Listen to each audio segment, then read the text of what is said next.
네, 안녕하세요. 반갑습니다. 초등교육 전문가 김선호입니다. 서울 사립 유석초등학교에서 지금 6학년 담임 그리고 진로 인성 부장 교사를 겸하고 있고요. 오늘 여러분들과 함께 초등 입학 전에 챙겨야 할 것들 이야기 나눠보겠습니다. 지금 약 입학 전까지 20일 정도 남은 시점인 것 같아요. 이 시점에서 무언가를 조급하게 하려 하기에는 기간이 좀 짧습니다. 지금 이 시기는 6년을 어떻게 좀 보내면 좋을까 큰 거시적인 관점으로 한번 생각을 해보는 시간 가지시고요. 지금 시간에 제일 필요한 것 엄마의 체력입니다. 벌써 지치시면 안 되고요. 지금은 잘 드시고 잘 주무시고 마음에도 좀 여유를 가지시고 3월 시작되면 또 아이도 아파요. 이제 대부분이 아픕니다. 3월 한 달 중순쯤 지나고 나면. 그래서 아이에게 필요한 상비약 같은 것 미리 좀 준비해 놓으시고 아이도 좀 무언가를 다그치기보단 체력을 보충한다라는 생각으로 남은 20일 보내시길 권해드립니다.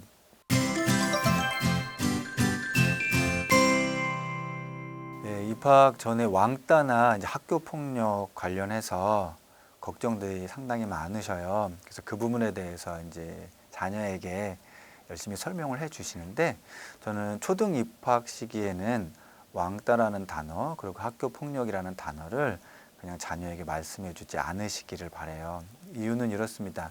대부분의 왕따는 3학년 이후에 시작이 됩니다. 아이들이 그룹이 형성된 이후에 본격적으로 진행이 돼요.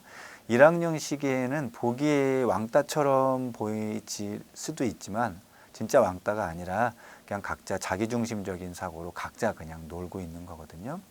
그런데 불안한 마음에 왕따라는 이야기를 해주고 학교폭력이라는 이야기를 해주면 아이가 불안한 채로 학교에 가게 됩니다. 그리고 어떠한 상황을 자신이 그냥 왕따라고 고정을 시켜버려요. 그러한 사례가 더 많기 때문에 왕따나 학교폭력에 대한 이야기 해주시지 않길 바라고 그냥 단순하게 말씀해 주시면 돼요. 학교에 가서 친구에게 욕하는 거 안 돼. 그리고 친구를 때리는 것 안 돼. 이 두 가지 정도만 말씀을 해 주시고요. 학교에 가면 입학 적응 기간이라고 보통 한 달 정도 갔습니다. 그때 선생님이 학교 폭력이나 왕따에 대한 교육을 학교에서 담임 선생님이 진행을 하셔요. 그게 더 효과적입니다. 학교에서 있을 범직한 이야기들 해주기 때문에 아이에게 지나친 불안을 갖지 않고 현실적으로 안정감을 가지면서 생활을 유지할 수 있게 하거든요. 지금 왕따나 학교폭력을 교육하시는 것 자체가 자녀에게 필요 이상의 불안감을 안겨줄 수 있습니다. 유의하셨으면 좋겠어요.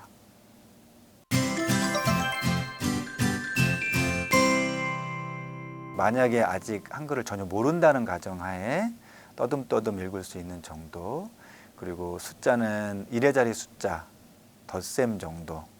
지금 시기에 만약에 아무것도 안 돼 있는 상태라면 뺄셈은 지금 무리입니다. 20일 남은 시점에서. 그것 이외에 더 필요한 것이 있다면 이런 겁니다. 처음에 한 2개월에서 3개월은 조작 활동이 많습니다. 풀, 가위, 그리고 색연필로 그림 그리고 하는 것들. 근데 이걸 집에서 잘 안 해본 아이들은 시간이 되게 오래 걸려요. 학급에서는 보통 40분 수업이고요. 어떤 활동 하나를 끝내려면 1학년 때는 2시간을 붙여서 2차시를 붙여서 한 80분 수업 정도에 뭔가 과제를 하나 완료를 하게끔 합니다. 그런데 이러한 조작 활동을 잘 안 해본 아이들은 시간이 오래 걸리고 결국 어떠한 것을 끝내지 못한 상태로 마치는 경험을 하게 돼요. 그러한 경험들이 자주 누적이 되면 성취감에 있어서 자신감이 없게 됩니다. 그래서 손가락을 이용한 보통 소근육 활동이라고 하는데요. 지금이라도 소근육 활동 열심히 하게 하는 게 오히려 학교에서 진행되는 수업 과정을 제 시간 안에 마칠 수 있게 되니까요. 특히 남학생들이 대근육이 많이 발달된 상황이지만 소근육에서 여학생들에 비해서 좀 많이 늦는 경우가 있어요. 그래서 젓가락질 또 소근육 활동에 도움이 되고요. 구체적으로 이제 가위질 하는 거, 선을 그어 놓고 그 선 따라서 가위질 하게 하는 거, 그 선을 그어 놓고 선 따라서 색연필로 이렇게 그려보게 하는 활동들 자주 해보시는 게 수업 활동에 도움이 될 수 있고요. 그리고 학습 면에서는 어휘력은 뭐 긴 과정을 이제 생각을 하셔야 되는데 지금이라도 동화책, 책 읽어주기 열심히 해주시는 거 좋습니다. 수업 중에 1학년 담임 선생님들은 상당히 자세히 친절하게 쉬운 단어로 설명들을 해주셔요. 하지만 어른이다 보니까 자신도 모른 채로 아이들이 좀 어려운 용어로 설명이 나올 때가 있습니다. 그 무의식 중에. 그럼 아이들이 사실 이해를 못하고 그냥 지나가거든요. 그런데 어휘력이 있는 아이들은 동화책을 누군가가 많이 읽어준 것을 경험한 아이들은 문맥상 그것을 파악하고 이해를 하고 넘어가요. 그래서 수업 중에 이해도가 높아집니다. 그래서 지금이라도 동화책 열심히 읽어주시는 것 해주시길 권해드리고요. 이거는 뭐 20일 남은 시점에서 지금만 하고 끝나는 게 아니라 1학년, 2학년 기간 동안에 아이가 스스로 책을 읽을 수 있더라도 부모님이 다른 동화책 즐겁고 생동감이 넘치도록 그렇게 읽어주시는 것 적극 권해드립니다. 그리고 아이가 혼자 읽었다 하더라도 그 뜻을 제대로 이해하기 어렵습니다. 하지만 엄마나 아빠가 읽어주면 아이가 읽다가 물어보고 또 거기에 대답해주고 그런 과정을 통해서 어휘력 습득에 더 속도감이 빨리 붙습니다. 그래서 1, 2학년까지는 엄마 아빠가 함께 읽어주는 과정 상당히 도움이 많이 됩니다.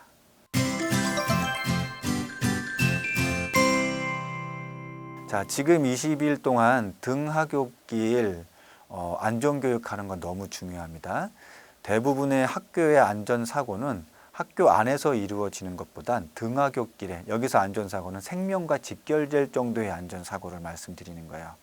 대부분은 등하굣길에 이루어집니다. 그래서 자녀랑 함께 등교하는 길, 하교하는 길 같이 미리 걸어가 보시는 것 추천드리고요. 말로 설명하시는 것 거의 도움이 안 돼요.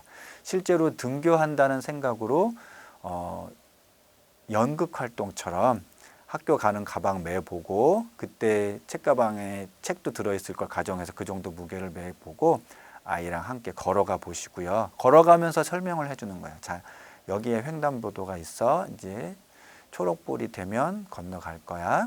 초록불이 되더라도 좌우를 살피고 좌우를 살피고 할 때도 엄마나 아빠가 직접 고개를 좌우로 돌리면서 이렇게 모습을 보여주셔야 돼요. 그리고 아이가 그렇게 하게끔 그 자리에서 하게 하셔야 돼요.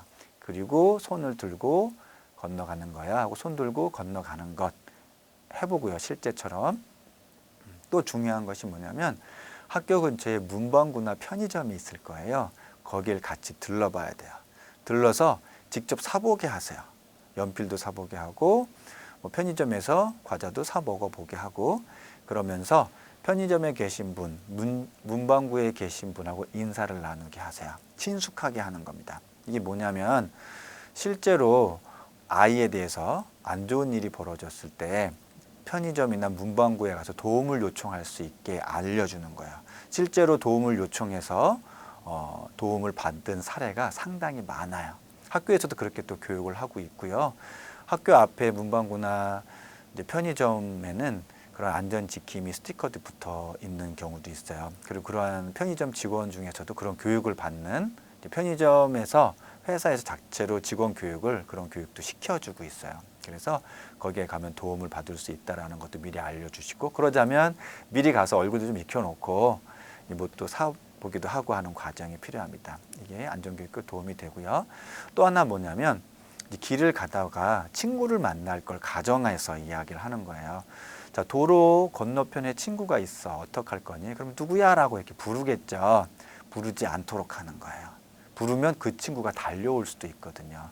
또는 누군가가 날 불렀을 때도 누구야? 하고 반갑다고 친해졌을 때 도로를 건너가서 그 친구에게 가려는 거 안 된다고 얘기해 주시는 거예요. 그냥 친구를 서로 도로에서 만나면 눈이 마주치면 손을 흔드는 정도. 그리고 만나야겠으면 횡단보도에 가서 건너야 된다는 것 미리 알려주셔야지 그렇지 않으면 그냥 본능적으로 튀어나갑니다. 정말 공 같아요. 그래서 그러한 것들도 같이 알려주시면 안전교육에 도움이 될 수 있고 이제 버스가 지나갈 때 절대로 가까이 있지 않도록 버스가 특히 사각지대가 많기 때문에 아이들에게 위험한 부분이 있거든요. 그것도 함께 안내해 주시면 안전한 등하굣길 사전교육이 될 수 있습니다.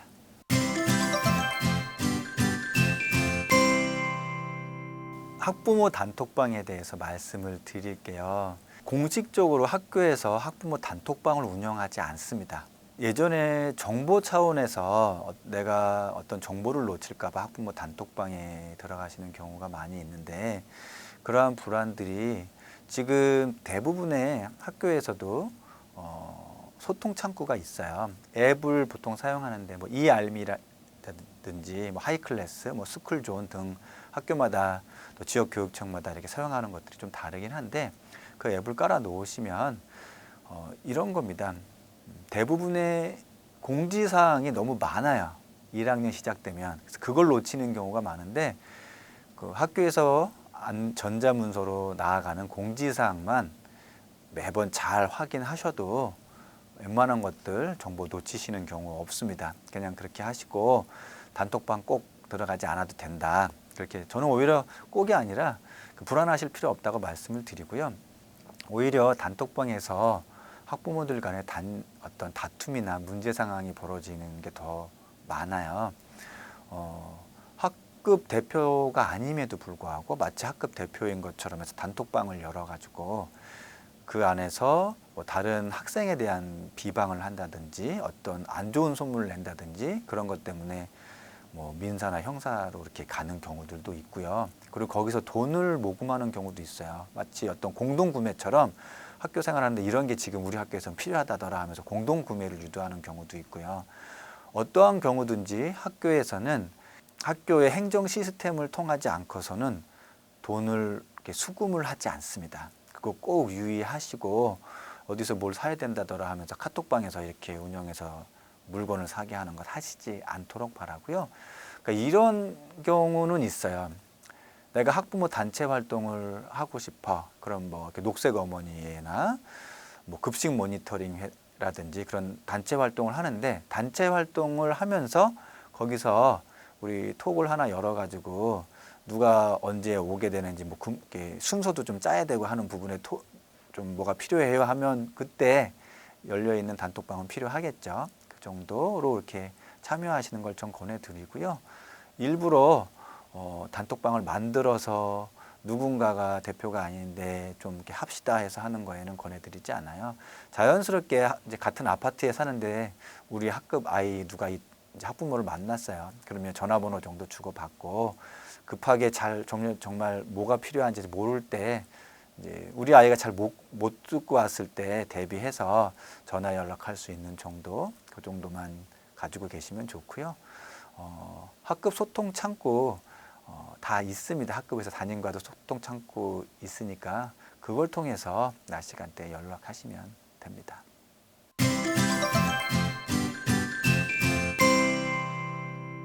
예, 초등 사교육에서 가장 많은 비중을 차지하는 게 영어하고 수학이고요.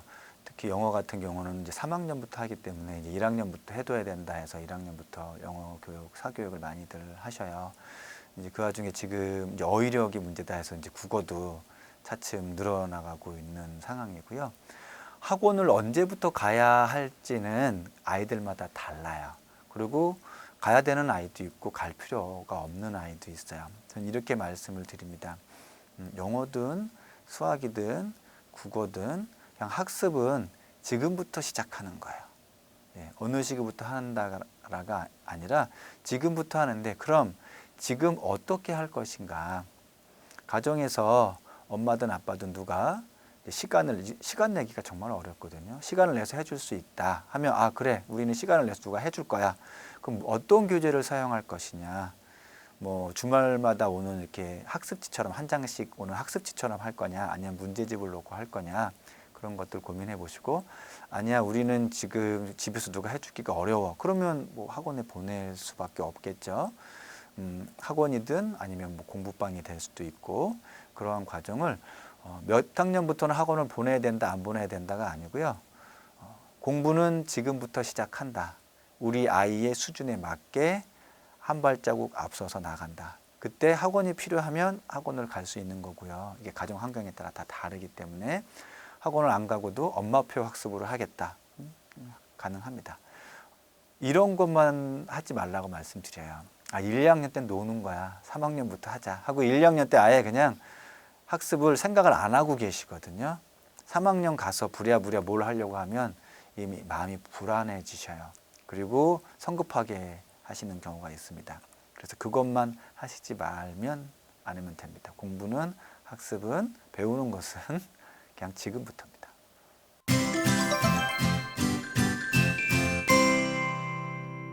이제 교육이 이제 늘봄학교가 정착된 게 1년, 2년밖에 안 됐어요. 약간 어수선한 부분이 있지만 늘봄학교를 통해서 이전보다는 학교에 머물 수 있는 시간이 이제 길어지는 것이 공식화됐어요. 그래서 예전처럼 너무 일찍 끝나고 하는 것들은 많이들 없어질 겁니다. 그래서 그 부분이 염려되셔서 1학년으로 늦춰서 육아휴직을 하실 필요는 이제 없다고 말씀을 드리겠습니다.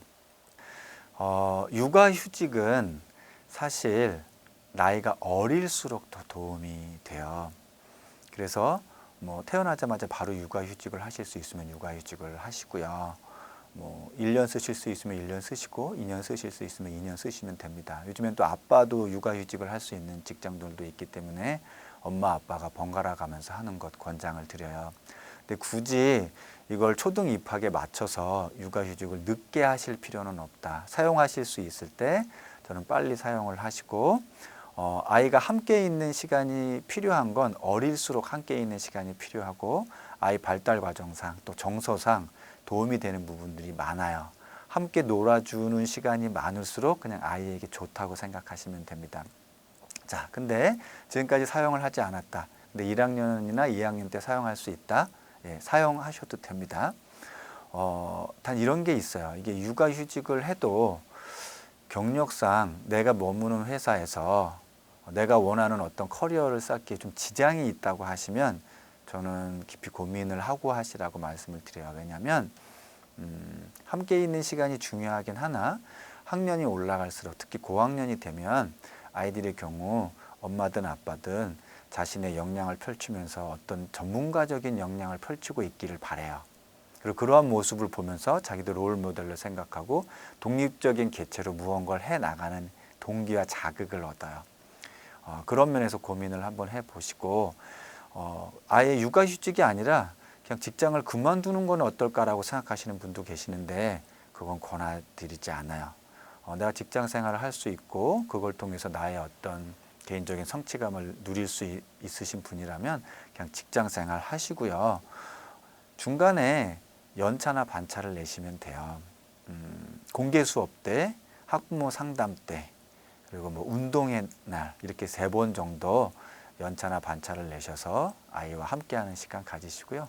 고학년이 되면 공개 수업 날 엄마가 가고 싶다고 해도 오지 말라고 얘기하니까요. 너무 염려하시지 마시고 육아휴직은 할 수 있으면 한다. 늦추지 않는다. 근데 늦춰서 초등 1학년 때 맞춰놨다면 하셔도 됩니다. 지금 이제 초등 입학 뭐 20일 남았고요. 이 방송을 조금 늦게 보시면 뭐 일주일 전에도 보실 수 있고 막 그럴 거예요. 엄마가 입학하는데 스트레스를 받으면 아이도 그대로 다 전이가 됩니다.